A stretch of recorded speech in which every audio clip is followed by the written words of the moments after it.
Four-time Formula One champion and legend of the sport Sebastian Vettel has officially announced he will be retiring from the sport at the end of the year. The shock announcement came from Aston Martin just before the start of proceedings for the Hungarian Grand Prix weekend. His sparkling career may have been brighter given the right opportunities, but nonetheless he will be fondly remembered as one of F1's best. Today, we're going to bring you his reasons for leaving and who is going to attempt to replace him. Quick hint, it won't be easy. Before we do that though, I need to say thank you to Established Titles for making this video possible and for officially making me a Lord. You can all pledge your allegiance in the comments section now. The 35-year-old German is currently driving for the Aston Martin team and made his Formula One debut in 2007. He became the sport's youngest world champion when he took his first title at 23 years and 134 days old and amassed 53 wins so far in a glittering career. The decision to retire has been a difficult one for me to take, and I've spent a lot of time thinking about it, he said in a statement. Vettel made an impact from the off, but success has largely eluded him for the second half of his time in F1. He won his 4 titles with Red Bull between 2010 and 2013 and joined Ferrari in 2015. He challenged for the championship twice with the Scuderia in 2017 and 2018, but was beaten both times by Lewis Hamilton. He stayed with Ferrari until the end of 2020 and joined Aston Martin in 2021, but has not won a race since the Singapore Grand Prix in 2019. However, during his time with Red Bull and Ferrari, he scored a huge number of victories, and his 53 puts him behind only Hamilton on 103 and Michael Schumacher on 91. In recent years, Vettel has been increasingly outspoken on environmental and social issues.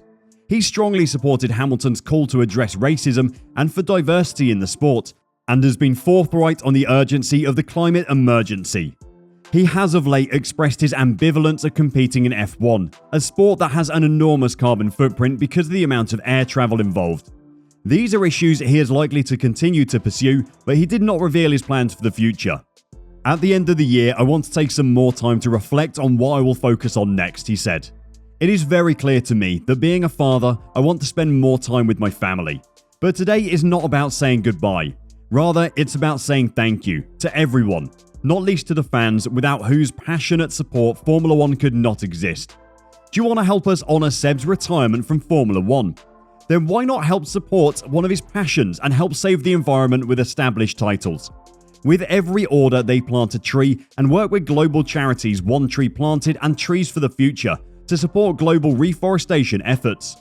When you order your title pack, you officially own at least 1 square foot of land on a private estate in beautiful Edelston, Scotland.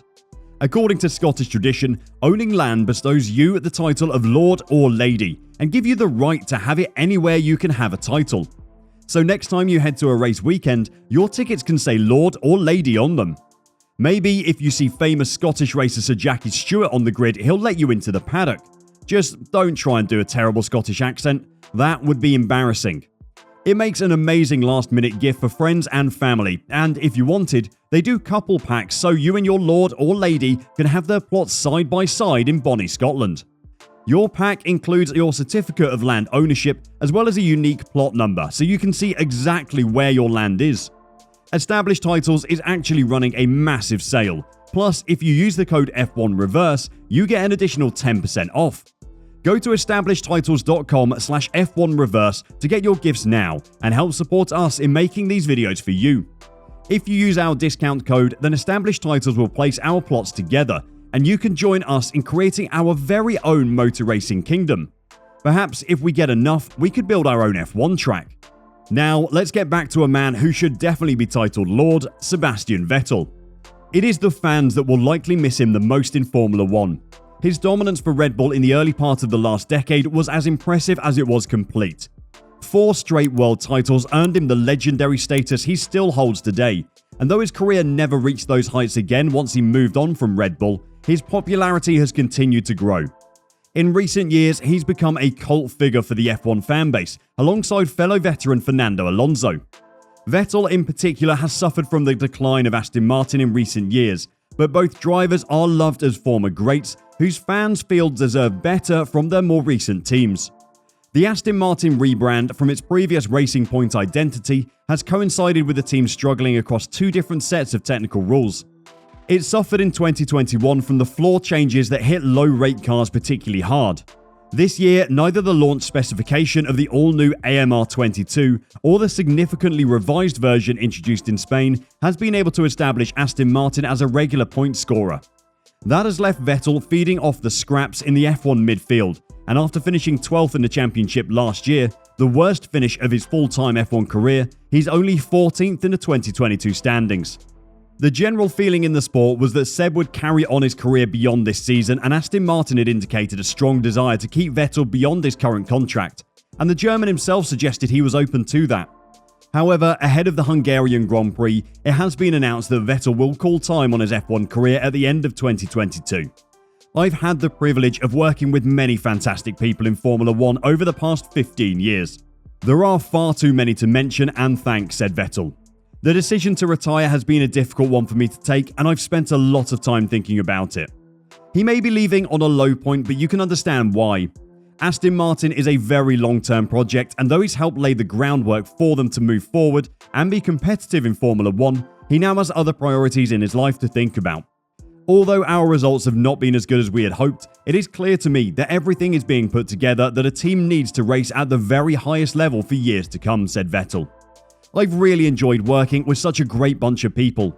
Everyone is ambitious, capable, expert, committed and friendly, and I wish them all well. I hope that the work I did last year and am continuing to do this year will be helpful in the development of a team that will win in the future, and I will work as hard as I can between now and the end of the year with that goal in mind, giving as always my best in the last 10 races. Vettel's departure will leave a gaping hole in an Aston Martin team that are probably in need of some guidance instead of useful energy. Lance Stroll, despite being in his 6th F1 season, does not have the experience to help guide the team forward.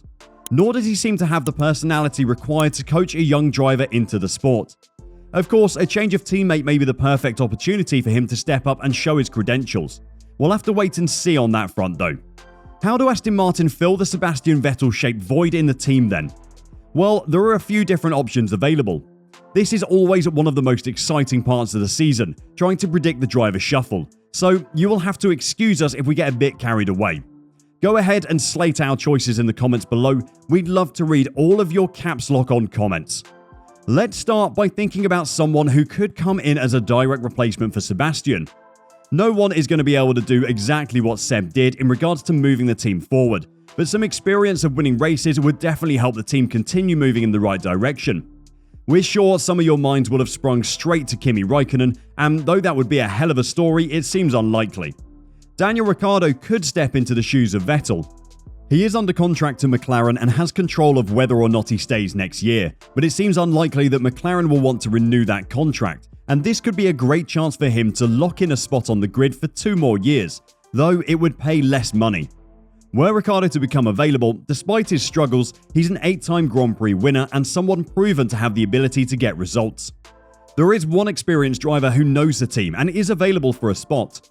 Nico Hülkenberg drove for the team in Bahrain and Saudi Arabia early in the season, when Seb had COVID-19, and definitely has the experience to help Aston Martin take some steps forward.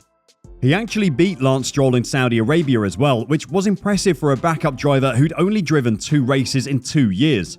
Unfortunately for Hülkenberg, his time in Formula 1 is probably done. Unfortunately for Aston Martin, it's more likely they'll have to go for a young and unproven driver.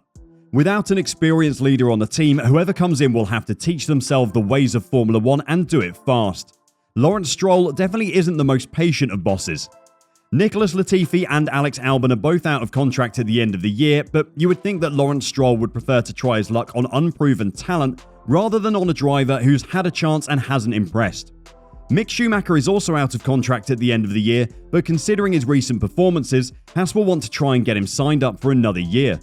From Mick's point of view, Aston Martin would be a step backwards in terms of competitiveness and a move away from Ferrari, which is his assumed destination when the time is right. What about someone new to Formula 1? There is plenty of talent waiting in the wings, and though Aston Martin might prefer more experience, that may not be an option to them. Nick de Vries should definitely be in the conversation. He drove in FP1 recently for Mercedes, and with Aston Martin being a Mercedes customer, the link is simple enough to see. He is also on the Aston Martin reserve driver list, so the two obviously know each other. Aston also still has 2 FP1 rookie sessions to deploy this year, during which they can assess him. Oscar Piastri is in the mix as well, especially if Fernando Alonso gets a contract renewal at Alpine, like many people think he will. Piastri certainly seems to be a fan favourite to get a seat next year, and as things are, this may be his best chance.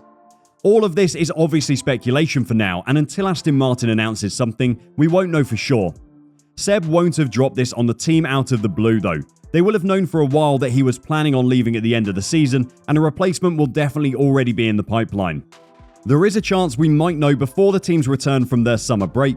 Whatever happens, it is great to see the driver shuffle begin, and we can't wait for the excitement to continue. Who do you think is the best option for Aston Martin to replace Sebastian Vettel with? Let us know your predictions in the comments down below, and until next time, drive safe and bye bye.